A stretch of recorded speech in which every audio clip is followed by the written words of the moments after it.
Shalom, this is Rabbi Yitzchak Levi unveiling Torah truth on a weekly basis. This week's Torah portion is Bamidbar, from Numbers 1 till 1 till 4:20. Bamidbar is known as the Book of Numbers. The Hebrew word Bamidbar means in the wilderness. The name Numbers begins with a count, a census. Moshe is told to count the entire population of males that is from the age of 20 and up. One tribe was not counted together with the general population. It is Shevet. In Hebrew, tribe is Shevet, means tribe or togetherness or staff, like a shepherd's staff. And it was the Shevet, the tribe of Levi, was not counted with the general population. It was counted separately and differently. Though all the other tribes, males, were counted only from age 20 and older, which is the military age. The tribe of Levi was counted from its infants of 30 days and above. They were counted. All the tribes were counted in relation to military age, 20 years and older. What made the tribe of Levi different? Why were their babies counted? Why is the Shevet Levi's count different? That's a good question. Each tribe had a role for the Jewish nation, but the tribe of Levi's role was unique. God told Moshe that all the tribes are to be counted for their function, except for Levi does not even belong as part of Israel. They said, the Levites are mine. They will serve me. Their members were the teachers and mentors of the Jewish nation and all the people of the world who wished to join themselves to the covenant of Israel. That was the role of the Levites, to be the teachers.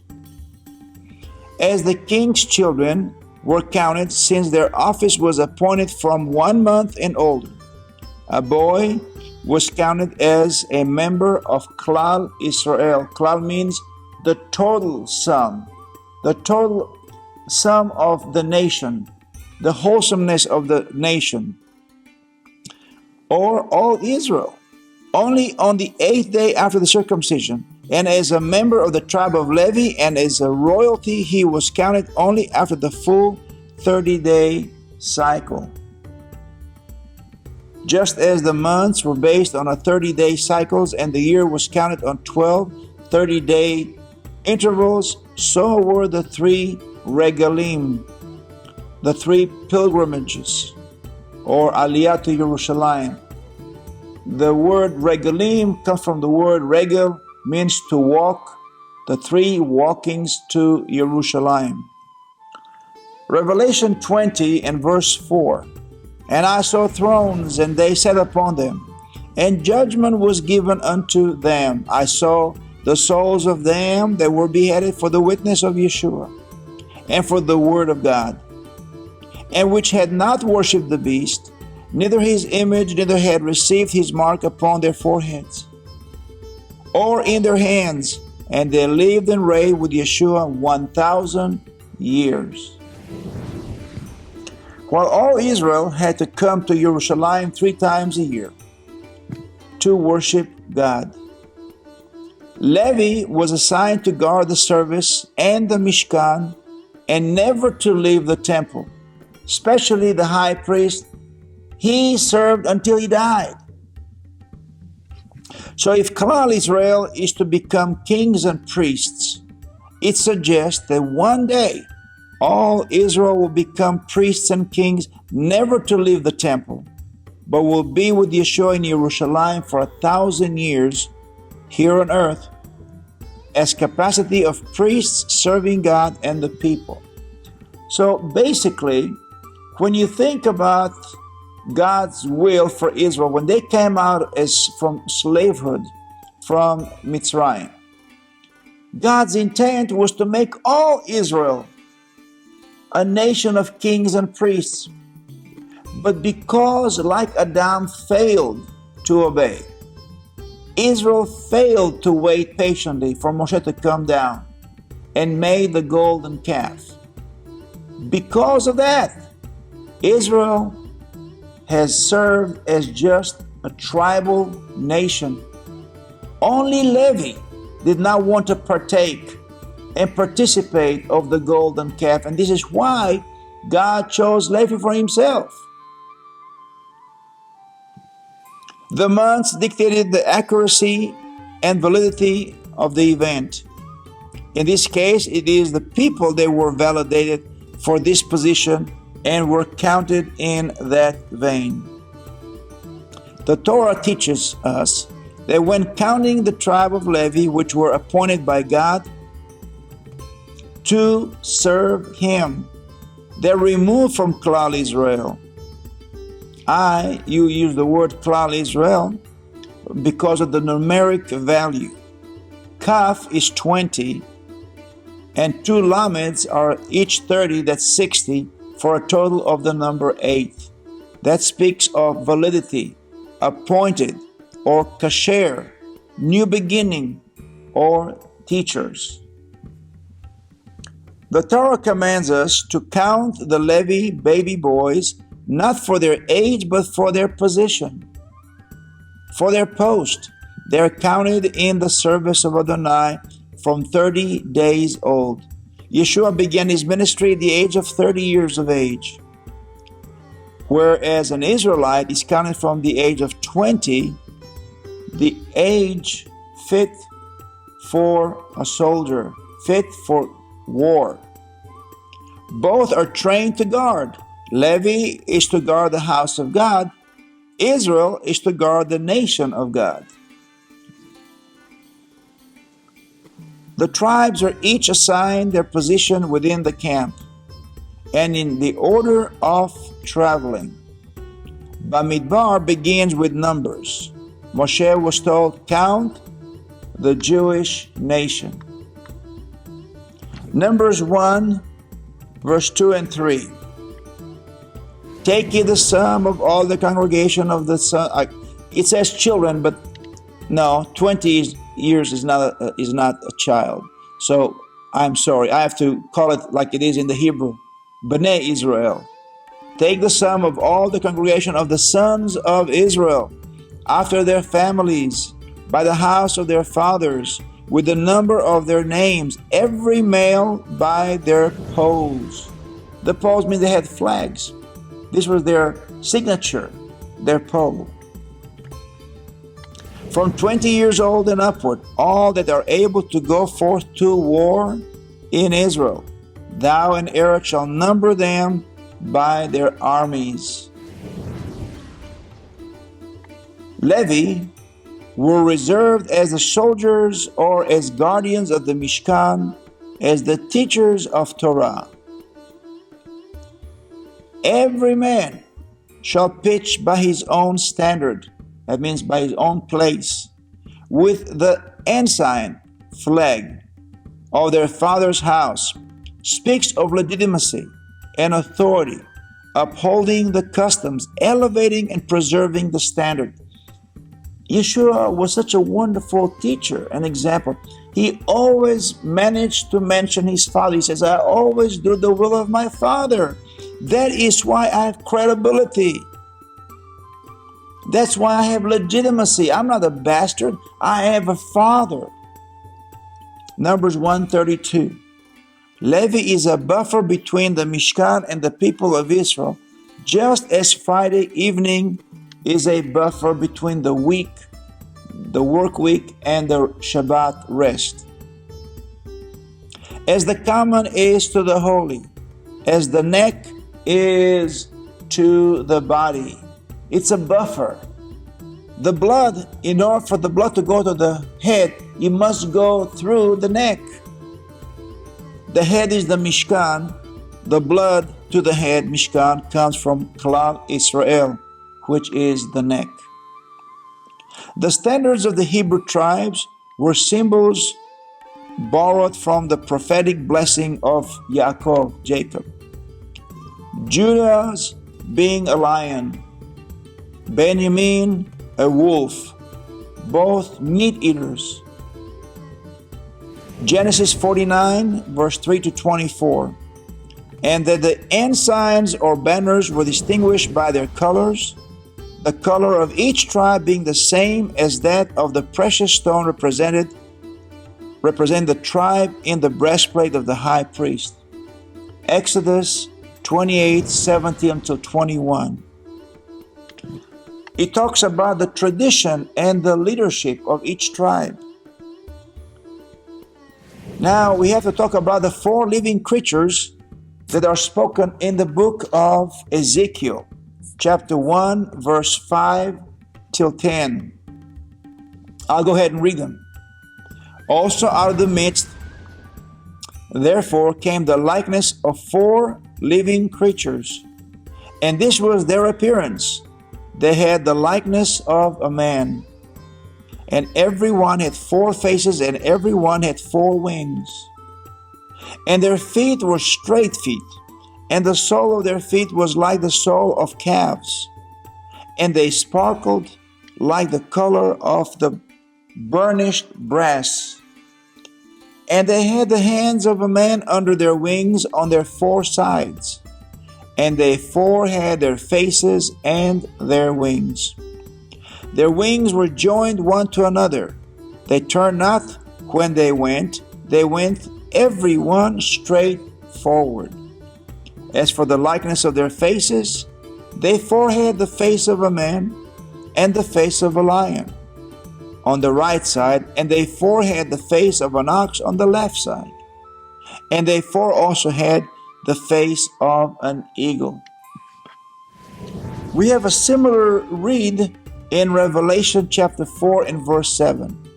And the first beast was like a lion, and the second beast like a calf, and the third beast had the face of a man, and the fourth beast was like a flying eagle.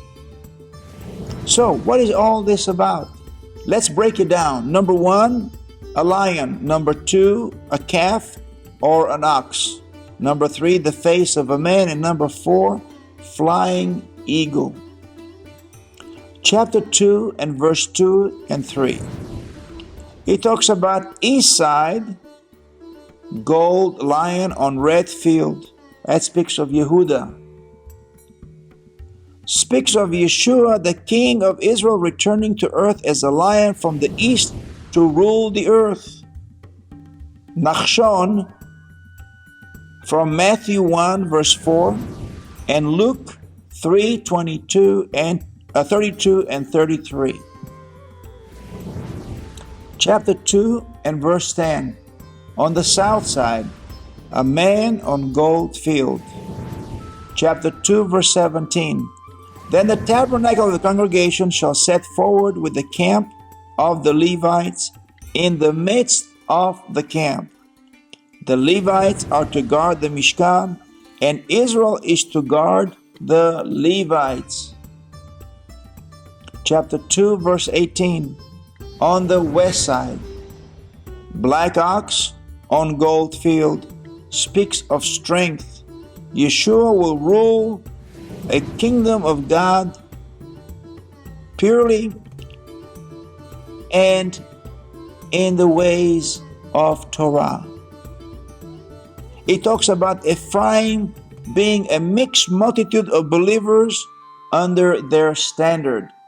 So you see those mixed multitude, they're mixed among Israel, and they are in the same under one banner of those leaders. Chapter 2 verse 25. On the north side, a gold eagle on blue field. On the north side shall be the standard of the camp of Dan, who is the judge. So, when you look at a diagram from aerial point of view, you see on the east side, you have 3 tribes who are the leaders: Yehuda, Issachar, and Zvulun.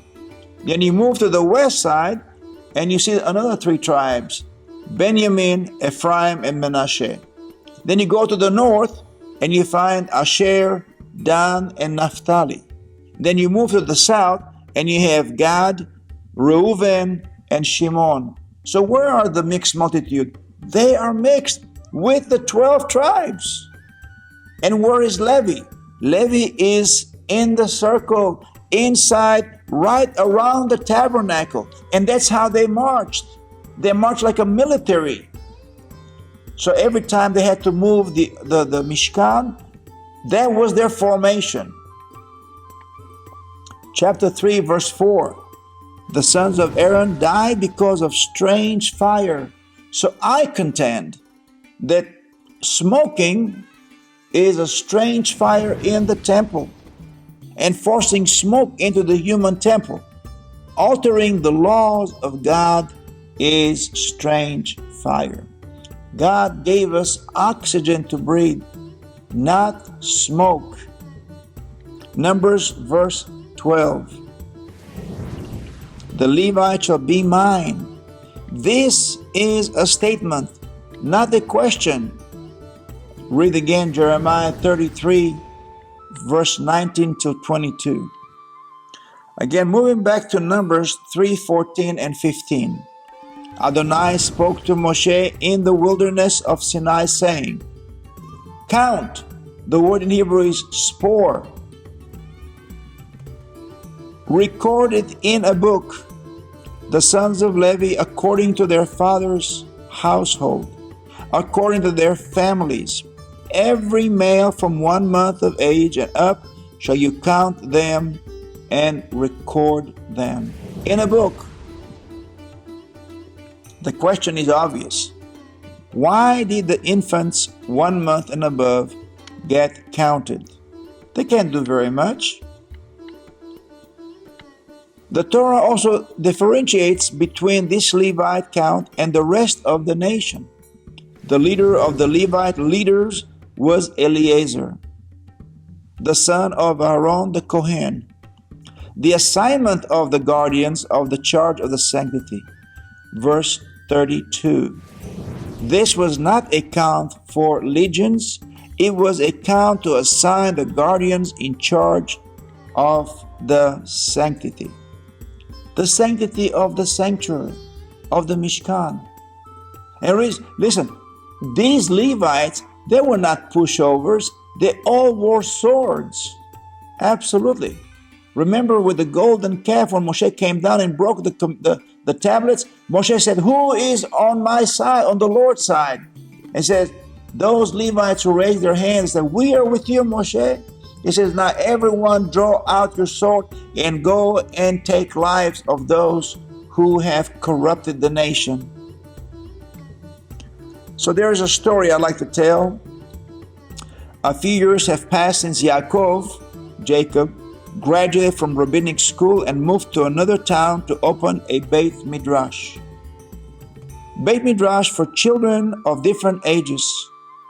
Rabbi Shlomo decided to visit his student Jacob, and learn about his achievements. Jacob was thrilled that his teacher is coming to visit. He proudly is giving him a tour of the facility and explains the different classes. In each door, there was a fixed mezuzah, 1/3 from the top. And it's a little slant, as the custom is, to point the blessing is towards the house. When they got to the 6-year-old class, Rabbi Shlomo noticed that the mezuzah was 2/3 down. Not 1/3, but now it's 2/3 down from the top of the door, with the same slant pointing inside. Rabbi Yaakov, with a large smile, pointed out how he wanted to instill respect for the mezuzah and teach the children to kiss it every time they went in or out the room. So he fixed it much lower so they could reach the mezuzah. Rabbi Shlomo said, we must never lower the mezuzah for the children to kiss it. Instead, we must raise the children by lifting them up, or at least install a stool for them to be able to reach and kiss it properly. Hoping to see a smile or nodding of the head from his mentor, Yaakov was disappointed when instead he saw a grim look of disappointment and then the explanation of why it was wrong of Yaakov to do it.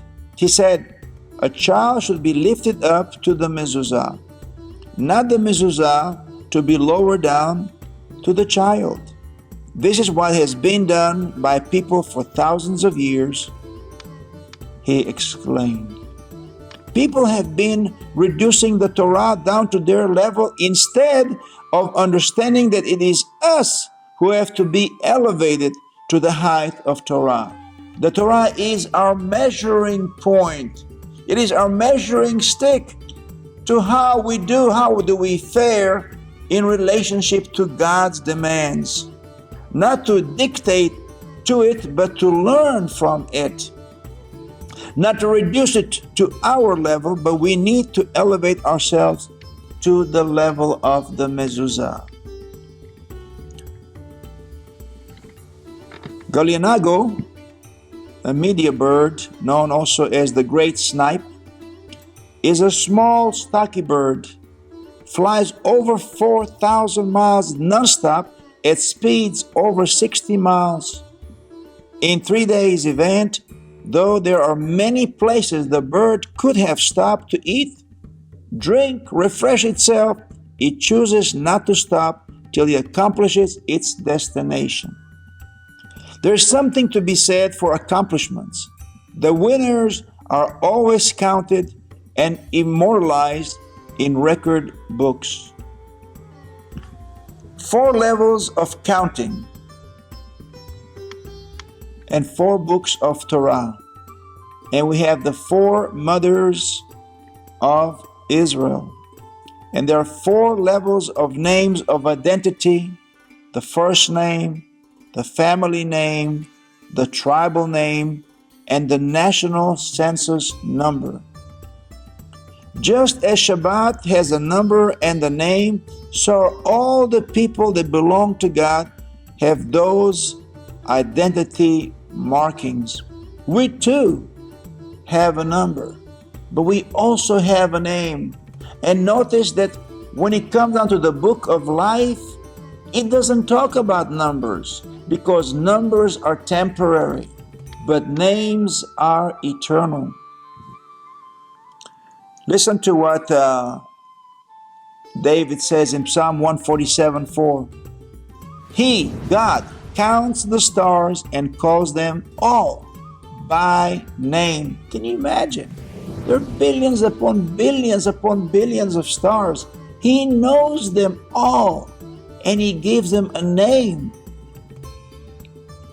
Genesis 15:5. And He brought him forth abroad and said, Look now towards heaven and tell the stars, if thou be able to number them. And He said unto him, So shall thy seed be. A similar one we have in Isaiah 14:26. Lift your eyes and look to the heavens. Who created all these? He who brings out the starry host one by one and calls them each by name. Because of His great power and mighty strength, not one of them is missing. The difference between the counting of the Levites and the rest of the nation is very clear. The nation was, as a whole, counted according to their tribes. The Levites were counted for their appointed job as guardians over the sanctuary. Their job was to make sure the sanctuary is holy at all times, all 7 days a week. Though tribes were counted at a fighting age, our children, guardians of the sanctity of our nation, must be counted as early as possible. Of the tribe of Levi represents our spiritual leadership. When a person is appointed to leadership, whether in the palace for kingship or in the courts of the temple for priestly, they should be numbered, counted, and trained as early as possible for righteousness of their appointment. Boys are counted at the age of 8 days after circumcision, 30 days for the spiritual guardian, as all the Shabbats are guarded and counted by the 30-day lunar cycle. Since the Levites are guardians of the Shabbat, the spiritual conduit between man and God, they too must be counted by the same calendar of 30 days. Age of 20 is the counting of the physical guardians of Israel. 30 is the age of the spiritual service. So we're looking at 10 years longer than the physical. The 20 is the physical, which is counted for war, and the 30 is for serving the Mishkan. This 10-year difference is the number of righteousness that separates the holy from the common. Everyone who accepts Torah's leadership is considered an integral part of tribe of Levi. For that mission, no child is too young, charged with the mission of guarding the sanctuary and preserving the spirituality of the nation. We must lift the heads of our children, inspire them with finite goals and responsibilities from their very first moments of cognizance. We must raise them to the greatest height of spirituality at the earliest age, even if we need a stepping stool. Thank you so much for allowing us into your homes. And until next time, we bid you a shalom, shalom.